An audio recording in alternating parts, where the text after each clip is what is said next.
Toño Sandoval se encuentra en este espacio de Cable Noticias. ¿Cómo estás, Toño? Hola, Chava. Buenas noches, aquí llegando también del trabajo y con mucha alegría de poder dirigirme de nueva cuenta a tu amplio auditorio, cada vez más grande. Te felicito. Gracias, Toño, y con la camisa bien puesta, Con la ¿no? camisa bien puesta, sí, de Don Fundación Bosco, Don vengo Bosco. del trabajo y aprovecho para mandarle un saludo.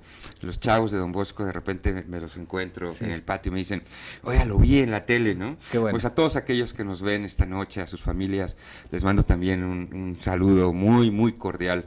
Créanme, los tengo muy, muy presentes. Hablando de jóvenes, Toño, de temas que tienen que ver con este sector, una tragedia ocurrió allá en el Estado de México, lo que es sacar y analizar una tragedia porque, pues vaya, que sí conmocionó el hecho de que dos jovencitos hayan decidido quitarse la vida lanzándose en una plaza comercial allá en Lomas Verdes, en Naucalpan, Estado de México, y que hayan dejado incluso algunas cartas póstumas, ¿no? Fíjate que sí, Chava, y de eso quisiera yo hablar hoy con la gente que nos permite llegar hasta ellos.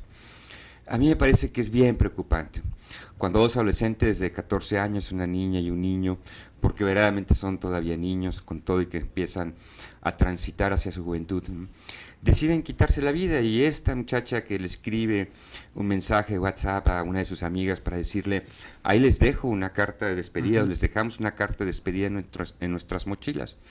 Y ese hecho verdaderamente nos toca, nos lastima. Y esta mañana aparece en uno de los diarios de circulación aquí en el estado también un hecho muy triste, muy lamentable, que es que una pequeñita de 14 años, también en una de las colonias emblemáticas de nuestra ciudad, en La Lagunilla, intenta quitarse la vida. Afortunadamente no pudo hacerlo, ingiriendo una serie de pastillas. Eso me llevó a tratar de identificar, a ver qué está pasando en el estado de Morelos.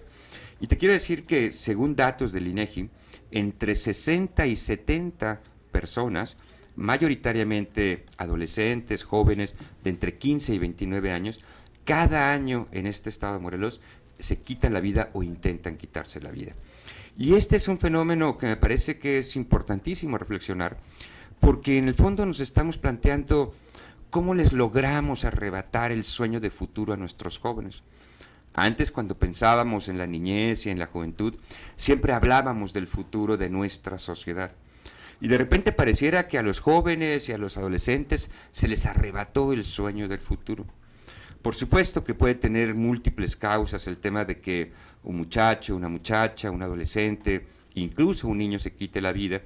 Sin embargo, nos tiene que llevar a pensar. Primero tiene que llevarnos a pensar en la dinámica familiar que estamos construyendo. Es cierto, estamos en una sociedad distinta, en donde las condiciones económicas han hecho que las dinámicas familiares se transformen profundamente, y antes, si los dos padres, si es que están los dos en la casa, uno se quedaba a cuidar a los hijos y el otro tenía que salir a trabajar, ahora los dos seguramente tienen que salir también a procurar el sustento de las familias. Y esto hace difícil la comunicación, yo diría no imposible, pero la hace difícil. Segundo, nos encontramos con un tema de salud pública. En no pocos casos, algunos de estos muchachos o adolescentes que intentan quitarse la vida, también tiene que ver con situaciones de inadaptación en su propia escuela, incluso de un acoso escolar o lo que hoy podríamos llamar bullying, es decir, algo que se prolonga en el tiempo y que como adultos no somos capaces de identificar. Y una tercera cosa que yo podría, a consideración de quienes nos ven esta noche, Chava, tiene que ver con, a ver, ¿cuál es el sueño que hoy podemos estar sembrando en nuestros niños, en nuestros adolescentes, en nuestros jóvenes? Y esas son las preguntas que hoy traigo a esta noche, ¿no? A mí me parece que restaurar nuestra dinámica familiar es un imperativo. Con todos los condicionamientos que hoy tenemos delante, es un imperativo generar procesos de comunicación que sean distintos, que nos permitan escuchar los dolores, las tristezas, las preocupaciones, las angustias de nuestros niños, de nuestros adolescentes, de nuestros jóvenes, que en ocasiones a los adultos nos pueden parecer que son menores, porque nosotros estamos enfrentando otro tipo de angustias y otro tipo de dolores, pero que para ellos, en este momento de su vida, son sus angustias, son sus dolores, son sus preocupaciones, y me parece que estamos llamados a estar ahí. La segunda cosa es que habrá que hacer un ejercicio muy atento de observación. Cuando nuestros adolescentes empiezan a hablar de la muerte, hay focos rojos que se están prendiendo. Cuando nuestros adolescentes empiezan a aislarse, a segregarse del resto de la familia, del resto incluso de sus propios amigos, hay focos rojos que se están encendiendo. Cuando nuestros adolescentes tienden a dormir, que eventualmente los adolescentes todos duermen mucho, y nos ha pasado a todos los que hemos transitado ya por esa etapa, pero cuando empiezan a dormir permanentemente, pudiera parecer que hay un tema de depresión que estamos o podríamos atender a tiempo y que no lo estamos haciendo. Y este es un llamado a los adultos, tanto en casa, como a aquellos que trabajamos con ellos en las escuelas, como a aquellos que son las autoridades educativas, como a aquellos que son, ¿qué diría yo?, hasta los vecinos mismos, que seamos capaces de identificar qué les pasa a nuestros niños, qué les pasa a nuestros jóvenes, para impedir que hechos como este que acaba de acontecer apenas en La Lagunilla, como los que acontecieron en Naucalpan hace apenas unos días, como los muchos casos que están reportados, pues, y muchos otros que seguramente no se reportan, de muchachos, de niños que intentan quitarse la vida, los podamos evitar, que no vuelvan a suceder. Te quiero comentar, Chava, una experiencia de hace muchos años. Tuve la oportunidad de estudiar unos años en Italia, en Roma, y un día me desperté con una noticia que para mí fue muy impactante. Fue de las primeras notas que yo escuché de un suicidio de adolescentes. En aquel entonces, 4 muchachos, 17 años, que habían pedido, unos de ellos había pedido el coche de sus papás, decidieron, después de estar tomando, conectar el tubo del escape hacia adentro del propio coche. Y entonces quedaron muertos de asfixia, aspirando estos humos, pues, del propio motor. Pero habían dejado una carta de despedida.